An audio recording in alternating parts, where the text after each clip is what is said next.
আরে আরে আরে, তোমাদের অনুশ্রীর কি মাথা খারাপ হয়ে গেছে নাকি নূতন ড্রেসিং টেবিল পেয়ে সকালবেলায় সাজুগুজু আরম্ভ করে দিয়েছে? কিছুই তো বলছে না। কি করবে কি জানে সকাল সকাল সাজুগুজু করে? নাকি কোথাও যাওয়ার প্ল্যান আছে, নাকি সেইবারের মতো পালিয়ে যাওয়ার প্ল্যান আছে বাড়ি ছেড়ে? কে জানে, এখনো পর্যন্ত তো কিছু বলতে শুনিনি। যাই হোক, যখন বলবে নিশ্চয়ই জানতে পারবো। আমি তোমাদের সঙ্গে মজা করছিলাম। দেখো, রেডি হয়ে গেছি, আজকে বিশেষ কারণ আছে, তাই তাড়াতাড়ি রেডি হয়ে গেলাম। তোমাদের সঙ্গে সবটাই শেয়ার করব। নমস্কার বন্ধুরা, আমি অনুশ্রীর হোম লাইফে জানাই তোমাদের সকলকে স্বাগত। কেমন আছো তোমরা? নিশ্চয়ই ভালো আছো, আমিও বেশ ভালো আছি। তো আজ হলো উল্টো রথযাত্রা, তো তোমাদের সকলকে জানাই অনেক অনেক শুভেচ্ছা রথযাত্রার। আশা করি তোমাদের দিনটা খুব ভালো কাটবে। আশা করি কেন, তোমাদের দিনটা নিশ্চয়ই ভালো কাটবে, খুব আনন্দে কাটিও। আর এখন বাজে 9টা, তো এখন থেকেই আমি আমার ব্লগটা শুরু করছি। সারা দিনে কী কী কাজকর্ম করি। আর আমার যোগুসোনা তো বাড়িতে আছে, তোমরা জানো। তো যোগুসোনার মাসি আজকে যোগুসোনার জন্য ছোট্ট আয়োজন করেছে, সেইটুখানি তোমাদের সঙ্গে শেয়ার করব। আশা করি তোমাদেরও খুব ভালো লাগবে। তাহলে চলো আজকের দিনটা শুরু করি। আর সারা দিনে কি কি করি আমার যোগুসোনার জন্য, সেটাও তোমরা দেখতে থাকো। এই দেখো বন্ধুরা, আকাশের অবস্থা দেখো, গুড়ি গুড়ি বৃষ্টি পড়ছে আর আকাশ পুরো অন্ধকার হয়ে রয়েছে। নিচের ঘরে রান্নাবান্না তো শুরু করে দিতেই হবে। মা আনাজপত্র কেটে সমস্ত গুছিয়ে দিয়েছে, এবার আমি রান্নাটুকু করব। আর কি কি আয়োজন করেছি সেইটুখানি তোমাদের সঙ্গে শেয়ার করব। আর আমাদের ভোলা দেখো কেমন ডাক দিল, ও বুঝতে পারলো না যে মা ভিডিও করছে। যাই হোক, ও তো অবলা, কিছু করা নেই। ভোলা মানে আমাদের বাড়ির ছোট্ট বাছুরটা। তোমরা অনেকে জানো, অনেকে জানো না, তাই তোমাদেরকে বলে দিলাম। দেখো বন্ধুরা, রান্নাবান্নার দিকে চলে এসেছি। আজকে করব খিচুড়ি ভোগ। তার জন্য মুগের ডালটা শুকনো খোলায় ভেজে নিচ্ছি, তারপরে ধুয়ে নেব। আর এই দিকে দেখো, আমার সমস্ত আনাজপত্র বললাম তো মা কেটে গুছিয়ে রেখেছে, এগুলো সবই ভাজা করব। প্রথমে এই যে আলুগুলো ভেজে নিলাম, যেহেতু আলুগুলো আগে না ভাজলে তেলটা কালো হয়ে যাওয়ার সম্ভাবনা আছে বেগুন পটল দিলেই, সেই কারণেই আলুগুলো আগে ভেজে নিলাম। আর তোমাদেরকে শেখাবো, তোমরা তো খুব ভালো রান্না জানো। তারপরে এই দেখো করলাগুলো ভেজে নিচ্ছি, মানে কাঁকরোল যাকে বলে, করলা না কাঁকরোল। তো কাঁকরোলগুলো ভেজে নিচ্ছি, অনেকে ঘি করলাও বলে থাকে। তো এইগুলো ভেজে নেওয়ার পরে ভেজে নেব বেগুন। তো পরপর করে এইভাবে আমি সমস্ত সবজিগুলো ভেজে নেব। 5 রকম 7 রকম যে যেরকম পারে সেই রকম ভাজা করে। তো জগন্নাথের 56 ভোগের তো আছেই প্রচলন, কিন্তু আমি তো আর অত করতে পারি না, আর অত রান্নাও ঠিক মতো জানি না। তাই যেটুখানি পারলাম দেখো সমস্ত ভাজা করে নিয়েছি। এরপরে তেলের ওপরে বেশ কিছুটা 5 ফোড়ন দিলাম, তারপরে কেটে রাখা কিছুটা আলু, তারপরে দিয়ে দেব গাজর। এটা করব একটা 5 মেশালি সবজি, যার মধ্যে কিন্তু কোনো তেলের মানে তেল ব্যবহার হবে, কোনো জলের ব্যবহার হবে না। যাই হোক, দেখো পরপর করে সবজিগুলো দিতে আরম্ভ করে দিয়েছি। যেগুলো সিদ্ধ হতে একটু সময় বেশি লাগে সেগুলো কিন্তু আগে দেব। এরপরে দিয়ে দেব কুমড়ো। তোমরা তোমাদের ইচ্ছা অনুযায়ী সবজি নিতে পারো, আর ইচ্ছা অনুযায়ী তোমরা কেটে নিতে পারো। তো আমি এইভাবে ডুমো ডুমো করে সবজিগুলো কেটে নিয়েছি। তো এই তরকারিটা হয় খেতে কিন্তু অসাধারণ, এর মধ্যে অন্য কোনো মশলা যায় না, শুধু কাঁচা লঙ্কা আর 5 ফোড়ন দিয়েই রান্নাটা হয়। তো আমি কিভাবে করতে থাকি এই রান্নাটা নিরামিষ, তো সেটাই তোমরা দেখতে থাকো। দেখো এরপরে দিয়ে দেব কিন্তু বরবটিগুলো, কেননা বরবটিগুলো সিদ্ধ হতে একটু সময় লাগবে। এই দেখো বরবটিগুলো দিয়ে দিলাম। আর তার সাথে আমি আমার দেশ বিদেশের সকল বন্ধুদের মন থেকে জানাই অসংখ্য অসংখ্য ধন্যবাদ। সাধারণ ভিউয়ার্স তোমরা যারা দেখছো, তোমাদের যদি কোনো অংশে ভালো লেগে থাকে তাহলে প্লিজ চ্যানেলটা সাবস্ক্রাইব করে আমার পাশে থেকে যেও।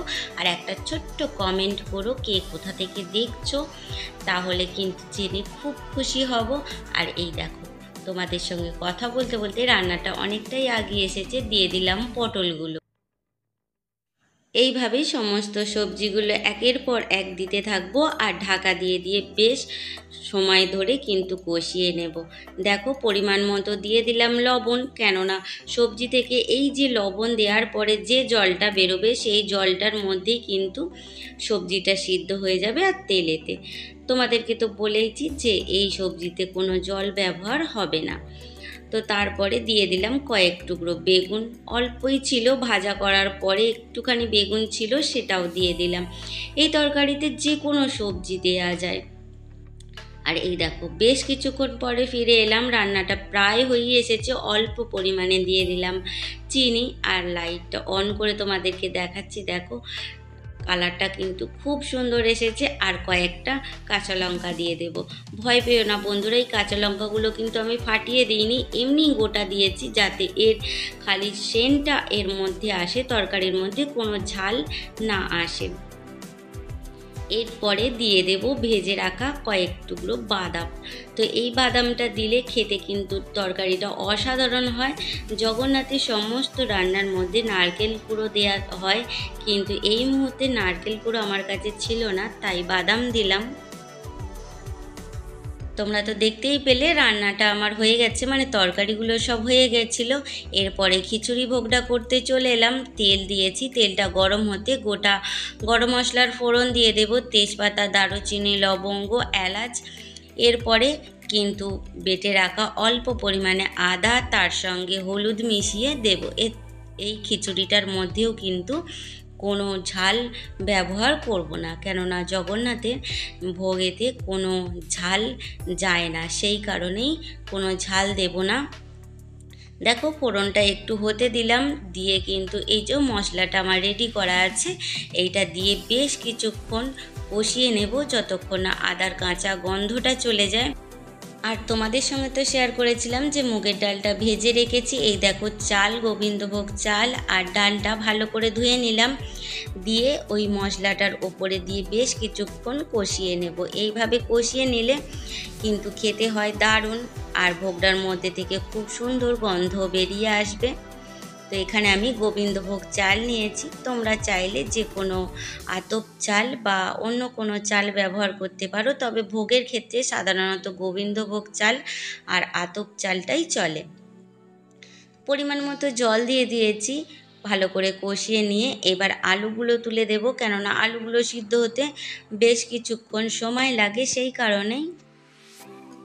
আসলে কি বলো তো বন্ধুরা, এটা আমার রান্নার চ্যানেল না, তবুও আজ আমি আমার যোগু সোনার জন্য কিভাবে রান্না করছি সেটাই মনের আনন্দে তোমাদের সঙ্গে শেয়ার করছি। আশা করি তোমাদের খুবই ভালো লাগবে, তাই প্রত্যেকটা জিনিস আমি একটার পর একটা দেখিয়ে যাচ্ছি যে ভোগ রান্নাটা আমি কিভাবে করলাম। তো দেখো বেশ কিছুক্ষণ পরে কিন্তু সব সবজিগুলো এবার দিয়ে দেব। এর মধ্যে রয়েছে গাজর, বরবটি আর কুমড়ো। তো দেখো আর মধ্যিখানের কোনো ভিডিও রাখিনি, মানে অনেকক্ষণ হয়ে গেছে, খিচুড়িটা দেখতেই পাচ্ছ, বুঝতেই পারছো যে হয়েই এসেছে। পরিমাণ মতো লবণ দিয়েছিলাম আর অল্প পরিমাণে এখানে কিন্তু আমি চিনি ব্যবহার করব। একটু দিয়ে দেব কিশমিশ আর দিয়ে দেব কয়েকটা কাজু। তো যেহেতু নিরামিষ ভোগ খিচুড়ি, এর মধ্যে কিশমিশ কাজুটা দিলে বেশ ভালো লাগে, তাই একটুখানি কাজু কিশমিশ দিয়ে দিলাম। আর এবার এটাকে কিন্তু নামিয়ে নেব। হয়েই গেছে আমার ভোগ রান্নাটা। আর সত্যি কথা বলতে বন্ধুরা, এতটা ভোগ রান্না আমি একা নামাতে পারিনি, তোমাদের দাদাভাই কিন্তু উনান থেকে নামিয়ে দিয়েছিল। আর এই যে নামিয়ে দেওয়ার পরে এর মধ্যে দিয়ে দিলাম ভাজা জিরে গুঁড়ো আর দিয়ে দেব ঘি। তো ঘিটা আমাদের বাড়ির তৈরি নয়, কেনাই ঘি, কিন্তু গাওয়া ঘি, ভালো ঘি। তো এটা দিয়ে দিলাম। চলো এবার ভোগ নিবেদনের পালা। মন্দিরে চলে এসেছি, আর দেখো সকল দেবতাদের জন্য প্লেটে করে সন্দেশ জল নিয়ে নিয়েছি। আর জগন্নাথকে দেব তো খিচুড়ি ভোগ, কেননা সবাইকে তো আর খিচুড়ি ভোগ দেওয়া যায় না। আর দেখো আমি থালা সাজিয়ে জগন্নাথের কাছে দিয়ে দিলাম, তিনি যেন আমার ভোগটা গ্রহণ করেন এবং সকলকে ভালো রাখেন, সুস্থ রাখেন, সকলকে আনন্দে রাখেন, এই কামনা জানিয়ে আমি ভোগ নিবেদন করলাম। আর ছোট্ট করে একটু আরতি করে নিচ্ছি।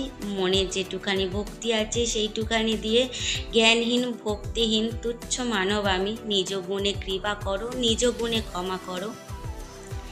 একান্ত প্রার্থনা আমার সকলকে ভালো রেখো।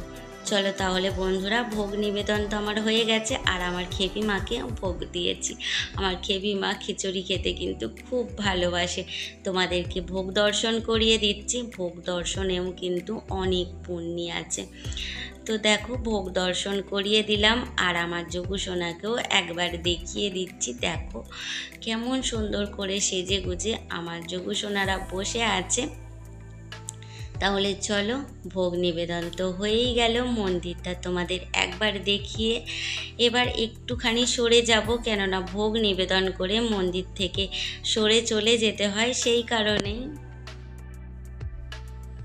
আমার এই ভোগ নিবেদন আর আমার এই প্রভুকে দেওয়া তোমাদের কেমন লাগলো অবশ্যই তা আমাকে কমেন্টে জানিও। আর এটা হলো বিকেলবেলা, সেই বিদায়ের সুর বুকে বাজছে। কদিন ছিল আমার মন্দিরটা আলো করেছিল, সেই আশায় পাঠাচ্ছি পরের বছর যেন আবার আসে। কষ্ট তো প্রচুর হচ্ছে, কিন্তু কিছু করার নেই, পাঠাতে তো হবেই। মাসির বাড়িতে বেড়াতে এসেছিল, আবার এসো, এই প্রার্থনা জানিয়ে আমি কিন্তু বিদায় দিচ্ছি। আজকে তোমাদের অনুশ্রী তোমাদের কাছ থেকেও এখানে বিদায় নিচ্ছে। খুব ভালো থেকো। জয় জগন্নাথ।